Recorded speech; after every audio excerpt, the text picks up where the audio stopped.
Thanks. The reason I bring this up is because there's a cost to you being here, a cost to every single one of you being here. You didn't pay to show up to this meeting, but there is obviously a cost. It takes an hour of your time. All right, an hour of your time is probably very valuable. If you run a business, participate in a business, help grow businesses, anything like that, or if you're an individual contributor at a firm, an hour of your time might be very valuable to you or to the people who work with you. So I want you to think about that cost and what you're investing to be here. This is also going to take some of your attention and focus. Some of you are going to put me on in the background and just listen with half an ear, and that's okay. I understand how this works. I've been in plenty of webinars myself, but this will take some of your attention and some of your focus, and that's an investment of your energy that you're making at a cost.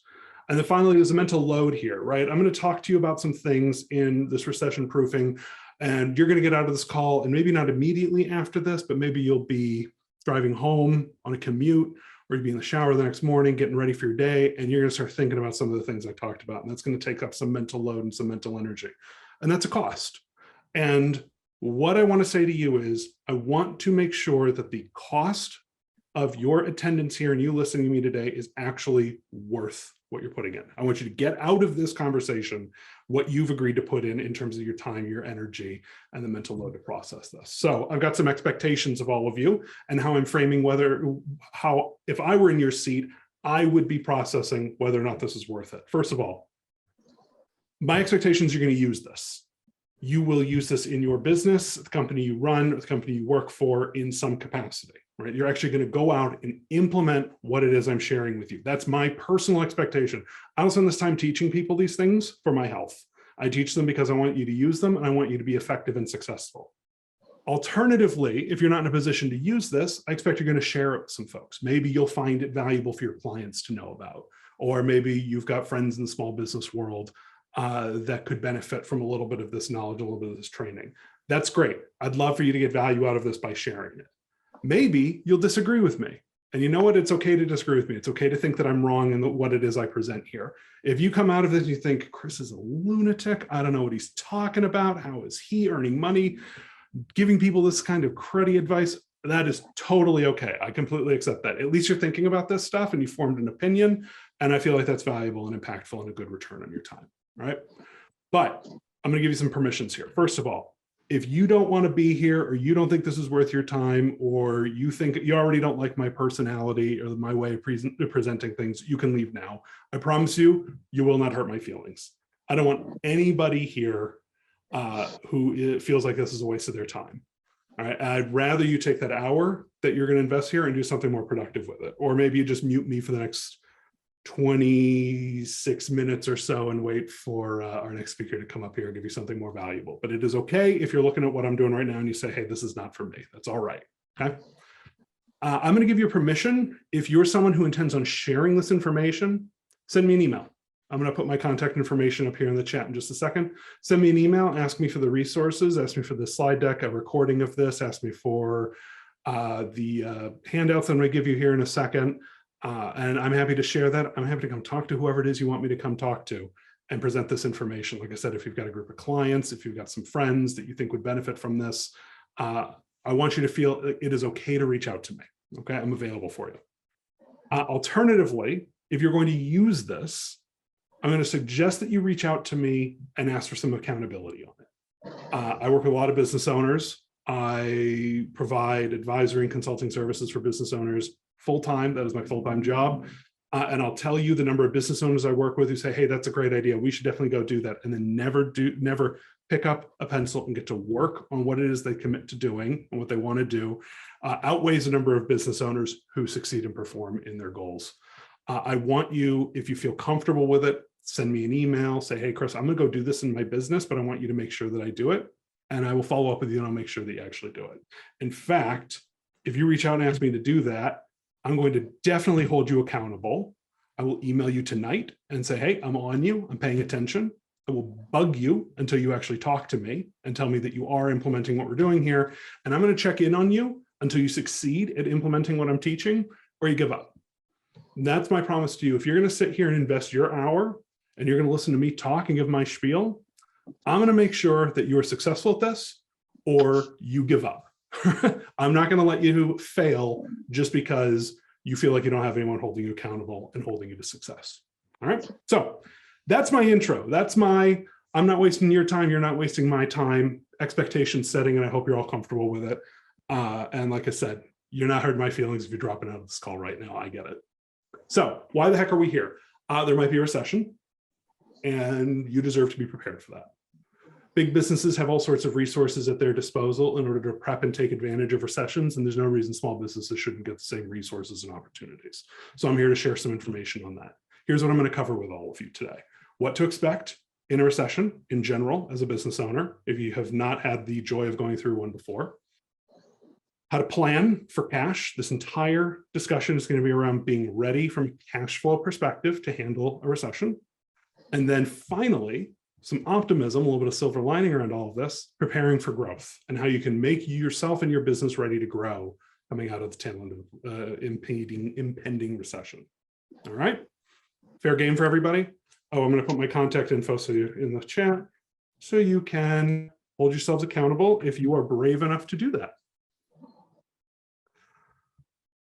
Who the heck am I? I promised Scott I would tell you all who the heck I am. My name is Chris Caton. I'm a business advisor and entrepreneur at Cultivate Advisors. Cultivate Advisors is a small business advisory firm. We provide everything from coaching to consulting for small business owners in the US and Canada. I've got clients from Connecticut to California. I work mostly on helping small business owners document, develop, and optimize their internal business processes so that they can scale and grow. That is the entire spiel on me and Cultivate that I'm going to give you today. So part one, what to expect. What is going on with this recession? Well, first things first, we're going to talk about what a recession is. We're going to talk about what the impact it has on business. We're going to talk about how to prepare for that. Okay. A lot of you are probably thinking, I still remember the last recession. I got a good idea what this is going to do. Great. Refresher. I'm glad we have the opportunity to remind you of what a recession is all about. So what is a recession?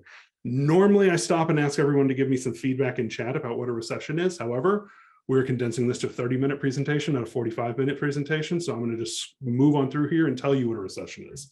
First of all, when I Googled recession and looked for a bunch of images, this is the stuff that came up, $1, which is kind of depressing. It's not a recession, it's a regression.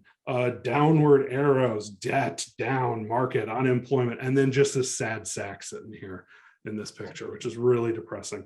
I think in general, we can all agree that for most people, the concept of recession is really depressing and really worrisome.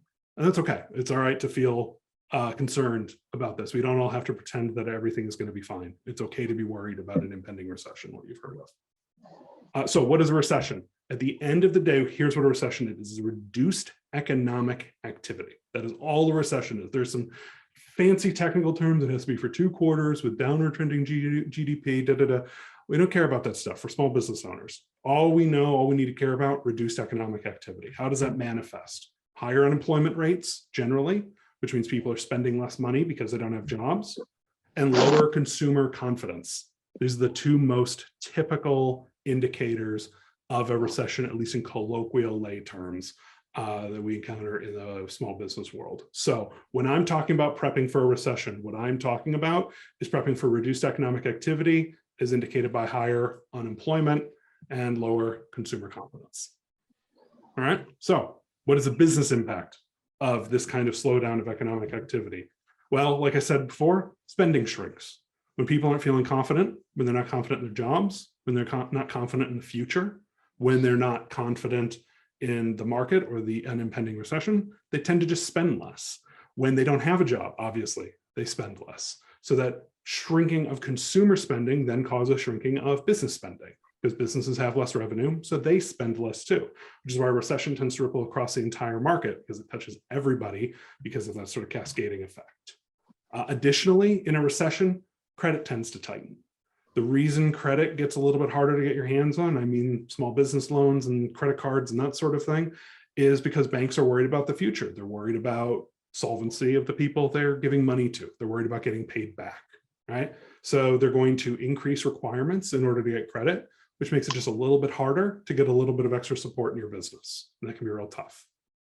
Finally, in a recession, customers, if you're B2B, and suppliers especially, will start to close.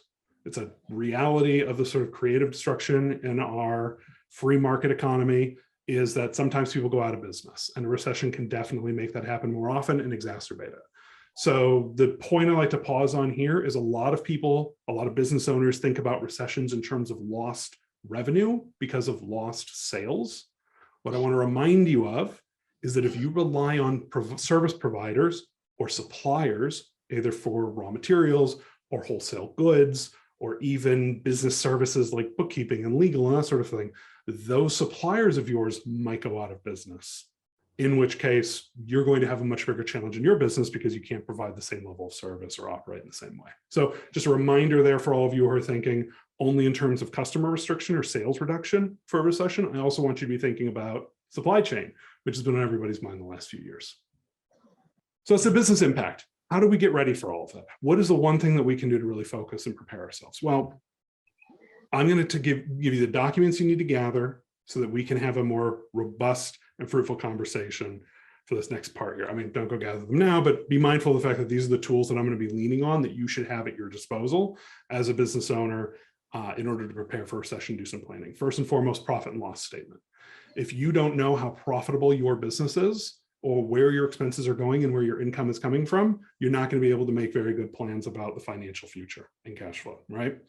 Speaking of cash flow projection, you should know how much cash your business is going to have on hand, when it's coming in, when it's going out, when your balances are going to increase, when your balances are going to decrease. You should have a statement of cash flows from your bookkeeper that should be delivered with your profit and loss statement every single month when they close out your books. If you're a business owner, I'm assuming you're getting those from your bookkeeper. If you're not, I'll hook you up with a really good bookkeeper from my NIA group.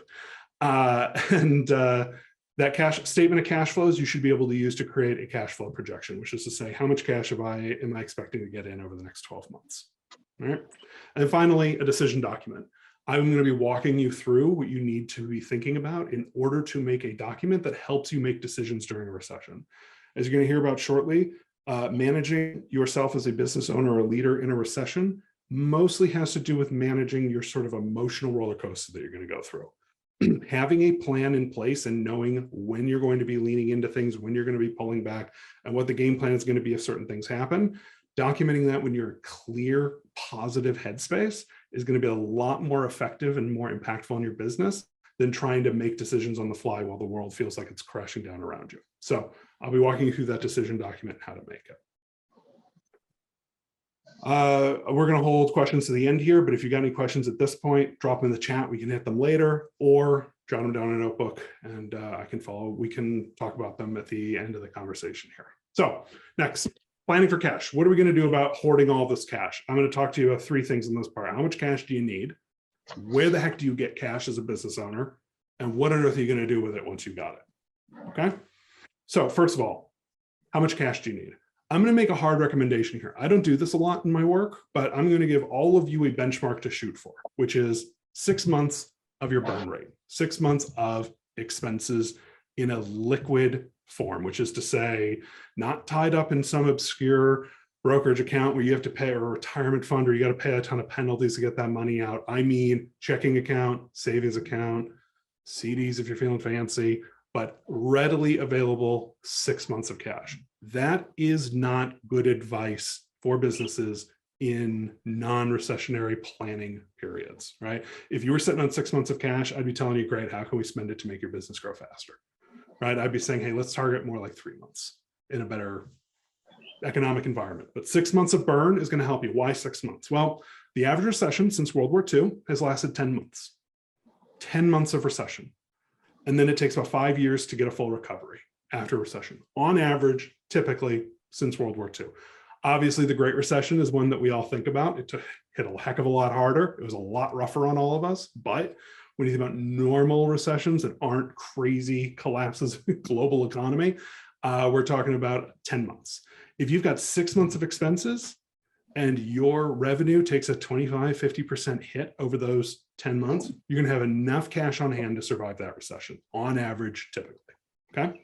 So I just want you to be thinking in terms of how much money do I need to ride out what we can reasonably expect?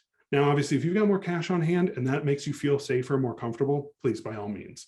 But I think for most small business owners, getting 6 months of expenses locked away in cash, that's a big enough challenge as it is. Heck, you might not even be at 3 months. You might not be looking at 1 month right now. And if that's the case, you got a bigger challenge to address right now than trying to find out how you're going to get a year's worth of expenses in cash. So we're going to start small. We're going to start at 6 months, right? The way what I want you to do when you're figuring out what your burn rate is to really understand how you're going to prioritize and calculate your expenses. I'm going to share a workbook with all of you that I have come along with this little presentation I do. It is in my Google Drive. You can feel free to click that link I just put in the chat and pull up the PDF, and it's entitled Recession-Proofing for Small Businesses. And it's in worksheets, very clever name. And I'm going to talk through a little bit how you prioritize your expenses so that you know what your actual burn rate is that you're trying to save for. Right? And then finally, once you have gathered and prioritized your expenses, you have an understanding of what you think your burn rate is going to be, then it's all about putting out a 12-month projection. What do I need over the next 12 calendar months, the next calendar year, each and every month in order to meet my obligations and be prepared for success, to ride out that recession? That is what is going to tell us what a 6-month burn rate looks like.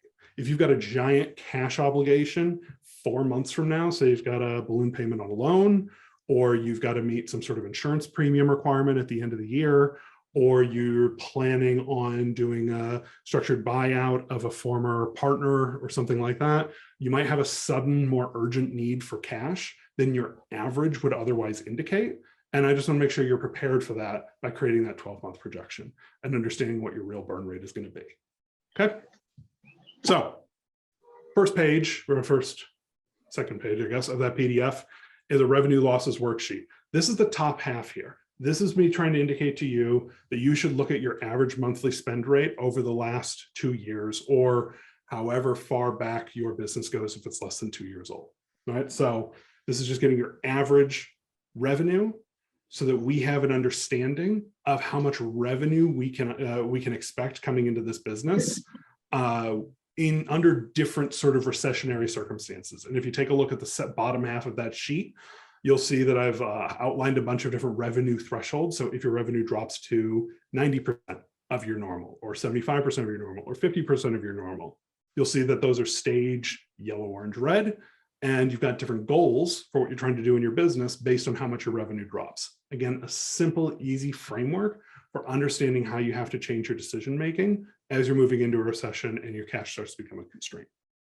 So take a look at that. Not now, but once we've wrapped up this conversation, if you want to actually start implementing, the first thing you can do, complete that worksheet. Understand what your revenue thresholds are so that you can start creating that decision document. Because we're going to make some decisions for each one of those stages as your business moves through them, if your business moves through them, right? Next sheet is the expense priority worksheet. This is something I'm going to pause on here for a second, because this is an area where a lot of business owners make some really critical errors that can tank their business in the event of a recession. First of all, understanding there are expenses that help you keep the lights on, keep the business operating. Maybe that's rent. Maybe that's critical staff. Maybe that is certain supplier obligations that you need to meet every single month, or internet connectivity or server somewhere, something like that. I want you to prioritize your critical expenses. What do we need to have operating in order for this business to technically still exist? Okay. That is your number one obligation within the business. Your second obligation in the business, and a commonly mistaken area for expense cutting, is revenue generating expenses. If any of you are in the marketing or advertising world, you'll understand how frustrating this is. Business owners will cut their marketing budget as the first attempt to reduce expenses for the business in the event of a recession or a drop in revenue.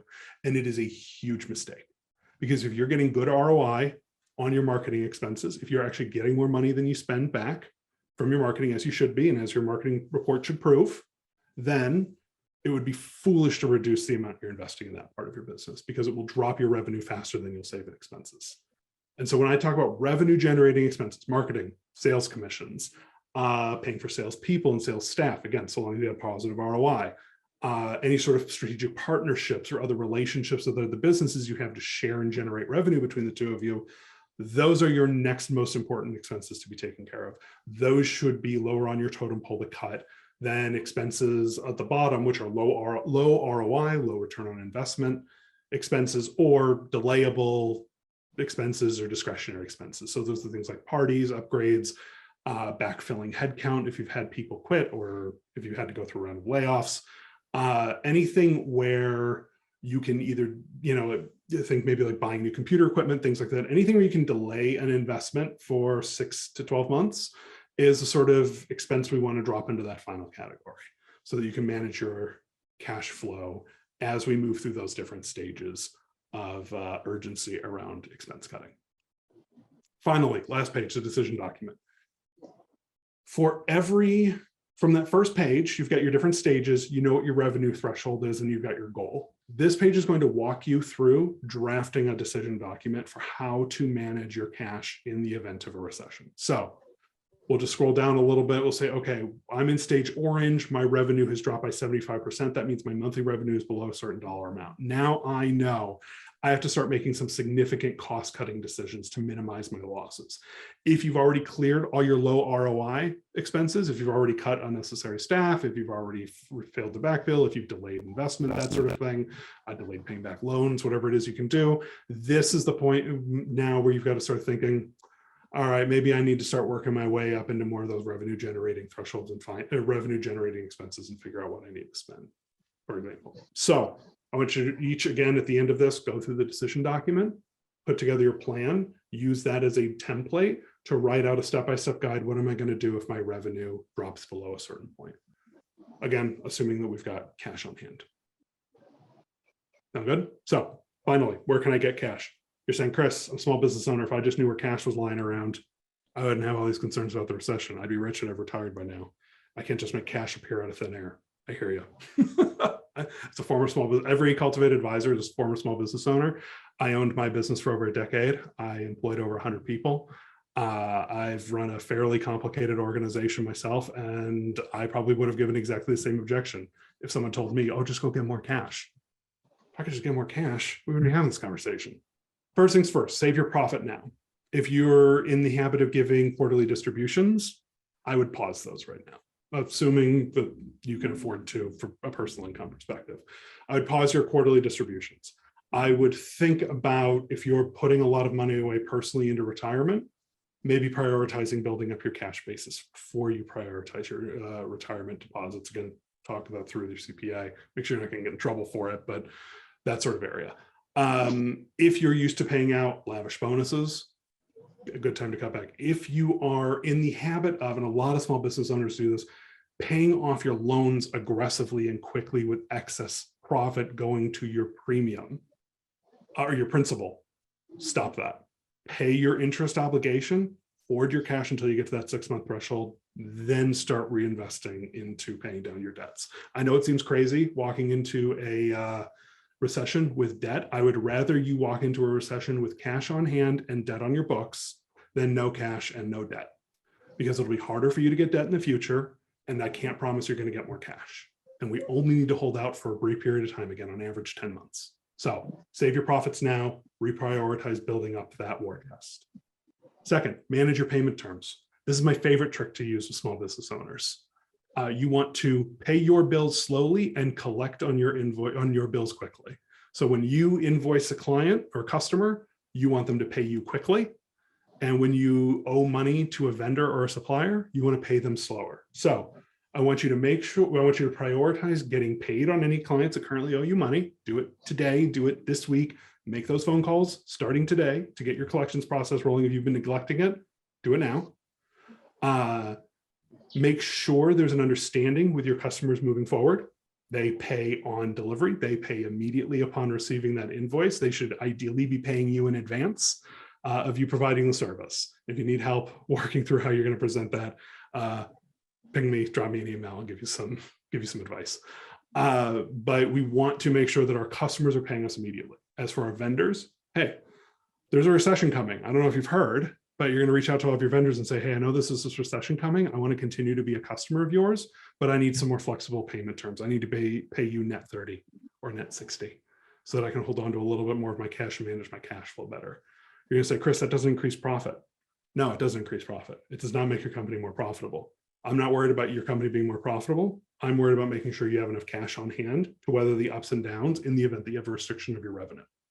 Obviously, don't spend money you can't afford to lose, but We want to hoard our cash as much as possible, and delaying payment on vendors and accelerating payments from customers is an excellent strategy for increasing your cash.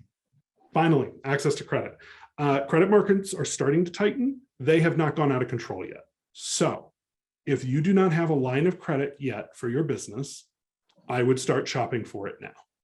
Reach out to your local small banks, reach out to lenders who specialize in SBA products or other business-oriented lines of credit. Don't go get a ton of credit cards, not nearly as useful as you might think, but a traditional business loan with a line of credit, either secured or unsecured, depending on the type of business you're working in, is a much more manageable thing to have on hand going into a recession than a bunch of credit cards or just cash on hand with no line of credit. I'm not particularly married to any one company. I don't have recommendations or referrals for who you would access that credit, who you get that kind of credit through, but know that a line of credit doesn't accrue a significant amount of cost until you actually start drawing against the balance. So if you get a $100,000 line of credit in order to cover some of your expenses as working capital, but you keep a zero balance, you don't draw any of it, you're not paying interest on that $100,000. You're paying interest on zero because you haven't drawn anything. There'll be some fees associated, but again, a lot more manageable than running out of cash. So summarize, save your profit now, hoard it wherever you can, meet your obligations, but keep your cash if at all possible to build up that 6-month cushion, manage your payment terms, and then get access to credit wherever possible. Sound good? Finally, what can you do with it? You can give your business a loan.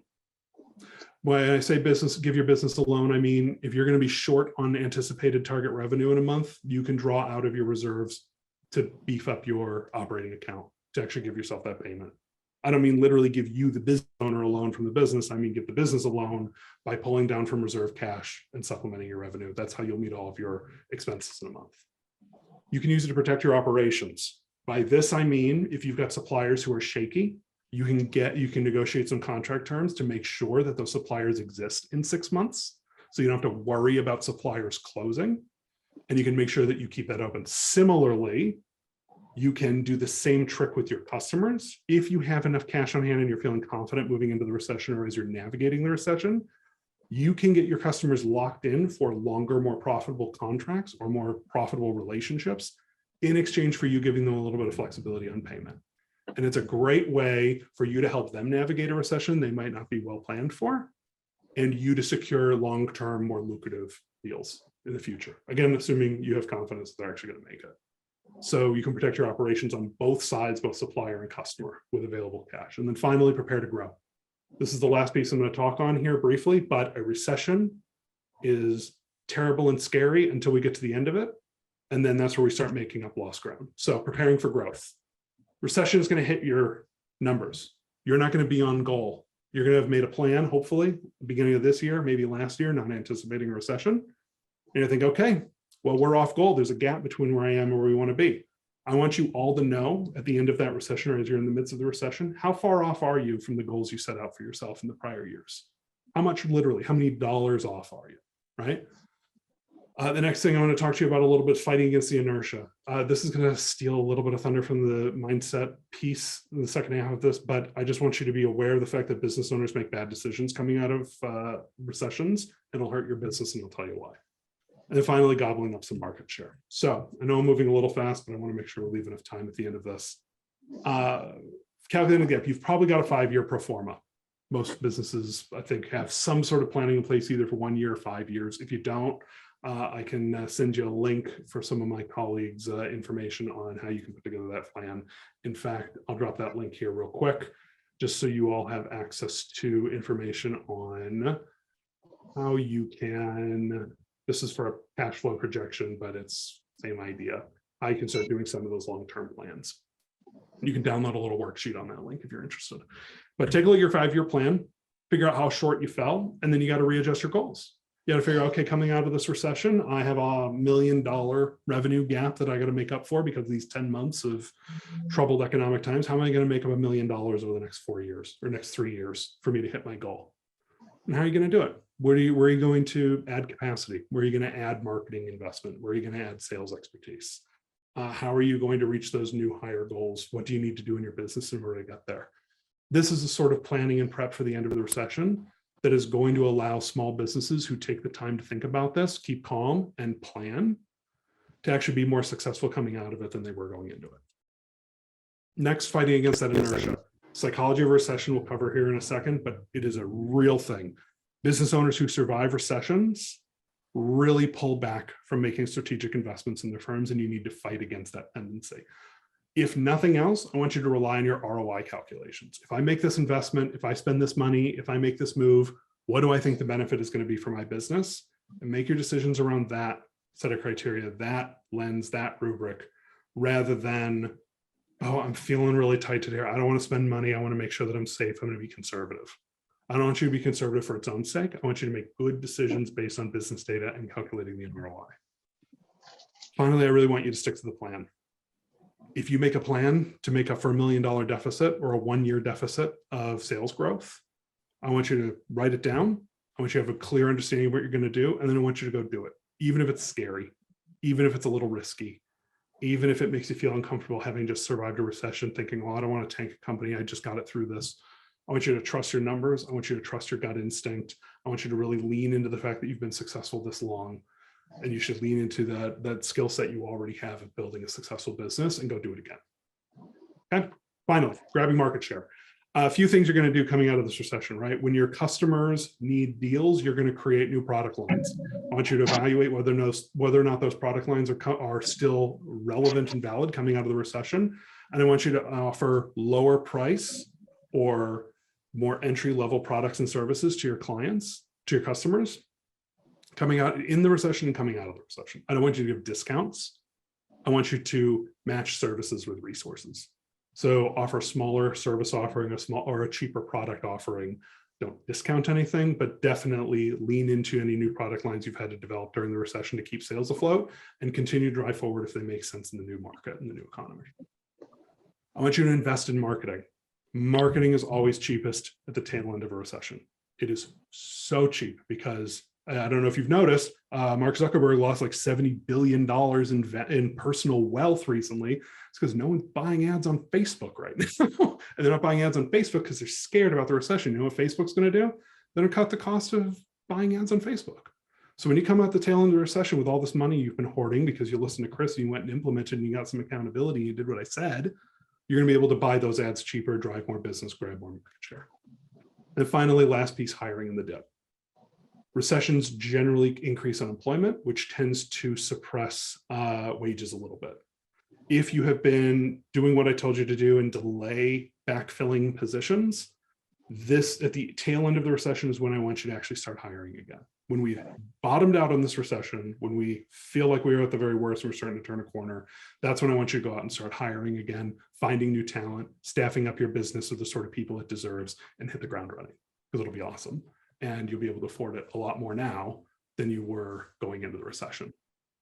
So that's my spiel. Thanks for letting me talk at you for the last 30 minutes, fast and violently. I hope this is helpful. Oh, you can't download the tool? Drop me an email. I'll see if I can get a copy for you. So some takeaways and some next steps. Just first of all, remember, this too shall pass.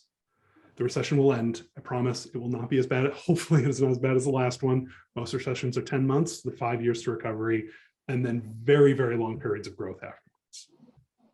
Next step for you, gather all your documents, gather your P&L, gather your statement of cash flows, create your cash flow projection, and then create your decision document. So you know what revenue will come in, what revenue will look like at different thresholds, what decisions you have to make when revenue gets dropped, and what expenses need to be cut in what order, so that you're making those decisions now when you're feeling confident and not when your hair is on fire in the middle of a recession.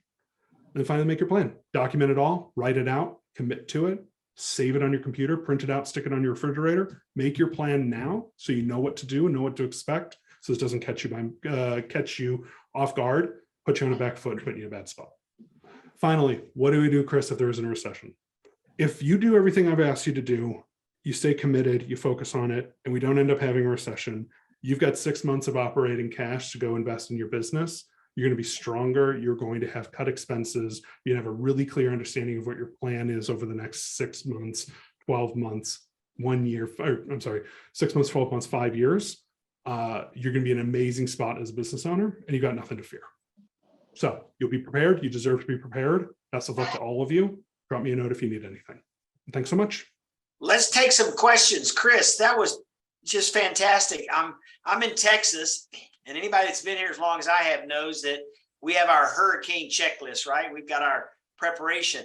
It's mind-blowing to me how similar that you laid that out just awesomely, like, hey, this is what you have to do. I've owned a business for 35 years. I've owned a business. I've never seen it laid out so well, so practical, so measured. So I hope people will take you up on it. Great information. I want to open it up before we switch. I want to open up to any questions. I have one. Would you go back and just touch on loan yourself money?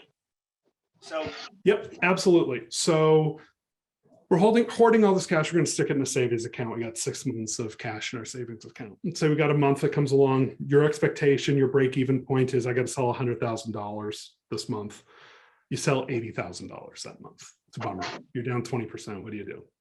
I would rather you take $20,000 out of that savings account, put it into your operating account as if it were revenue, as kind of a quote unquote loan to yourself, move some cash around, and continue forward more or less as things are normal, as if things were normal, than to say, hey, I'm going to hoard this cash for as long as possible. I'm going to start cutting expenses right away.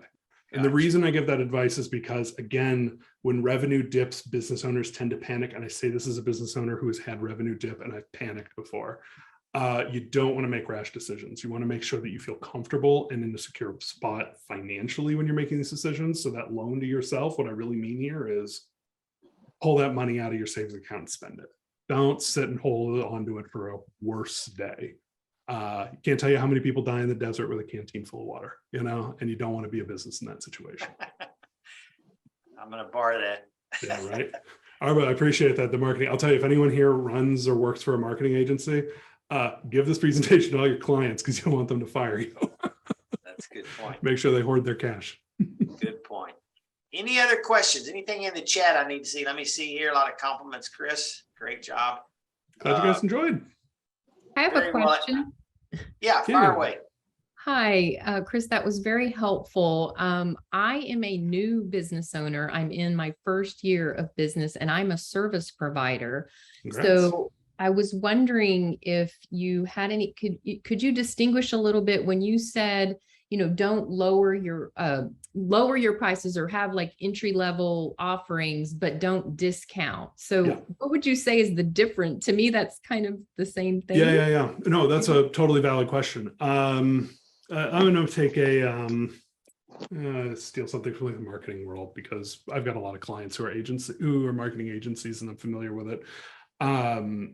If you typically do a marketing spend management at 20% of their spend level, for example, or you charge a $2,500 fee every month and it covers social and search and a few other things. And you have clients or prospects who come to you and say, hey, I can't afford $2,500. Can you sell it to me for $2,000? Instead of saying, yeah, sure, we'll give it to you for $2,000. You say, okay, I'm going to cut $500 worth of services out of this, and I'll sell you that package for $2,000. So now you got a $2,000 service offering, a new service offering. And the reason I say don't just take $500 off the top is one, it's going to be a bear getting them up to normal once this recession is past. Two, it devalues your work and your work is valuable and you deserve to be paid what you've been charging for it so long. And three, I think it establishes a really good, clear understanding between you and a client, which is, I have a certain level of value. This has a certain ROI for you. I'm not going to increase your ROI arbitrarily. So I'm going to meet you where you need to be. We're a partner in this, and I'm going to help you, and you're going to help me, and we can revisit this conversation when things are a little bit more stable. So that's what I mean by that. And if you're, if you sell goods and services, heck, if you run a grocery store, stop selling eggs by the dozen, start offering half dozen cartons, rather than discounting your dozen eggs. Same sort of idea. Does that answer your question? Yeah, that's helpful. Thank you. Great. Alvin, let's take one more question before we move on. Alvin? Yes, good afternoon. Chris, what advice do you have for people in distribution business who have to import goods against say sorry, Alvin, I lost you on the audio. We lost you, Alvin. Try again. We lost your volume, Alvin. Put it in the chat. Are you hearing me now? Yep, Yeah, hear we you can now. hear you now. Sorry, Go yeah. ahead. So if you're in a distribution business, you're importing and you're relying on what? You're gonna put in the chat. Okay. And Alvin, if I'm gonna drop my contact information in here. If you want to send me an email, or if any of you want to send me an email with questions about, something happening in your business or a one-off circumstance or something that, you think narrowly applies to you, I'm happy to answer those questions for you. Awesome. Don't worry about it. It's not going to cost me anything. So feel free Fantastic. to hit me up there. And thank Chris, you all so thank you much. so much. Thank you so much. If you'll put your email in the chat there, that'd be awesome.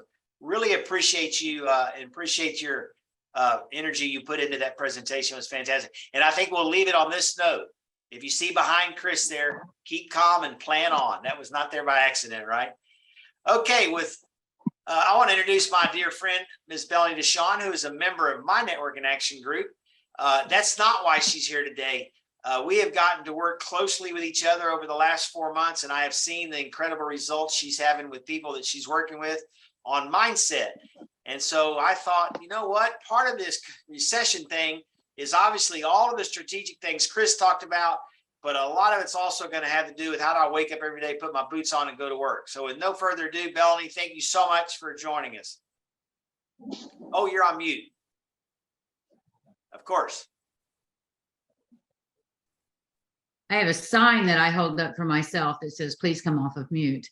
I failed to bring it to this meeting. And I want to say to Chris, valuable, extremely valuable information, Chris. And thank you very, very much for taking the time to come out and speak to everyone and myself as a business owner.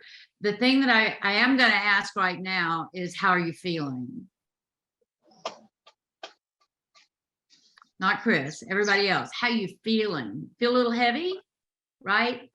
So mindset is an experiential situation. And so as I'm sitting here listening to all of the information, it's rich. We should be paying that kind of attention all the time to our businesses. And then our pants won't be down a lot of times when things are bumpy from time to time. So that's important for us to know. And the thing that I want to separate is the distinction between the facts and the fiction. There are facts and there's fiction. And so our lives are driven more by the fiction than we drive our lives by the facts. Chris is bringing factual information of how to prepare for the possibility. And I want to draw the distinction between the word of impending and actual as we go through this conversation, because impending means might happen or likely to happen. And there are a lot of likely to happens in our life, and be prepared for something that's likely to happen and emotionally be present to what's happening today in your business and in the business of your clients, because it's critical. We are experiential in everything we do. Every decision we make, there's some type of experience that we generate when we make those choices and decisions.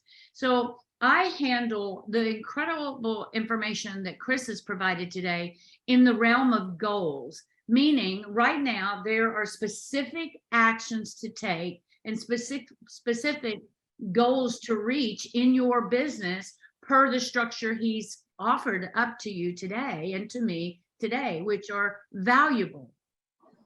Do that and live now.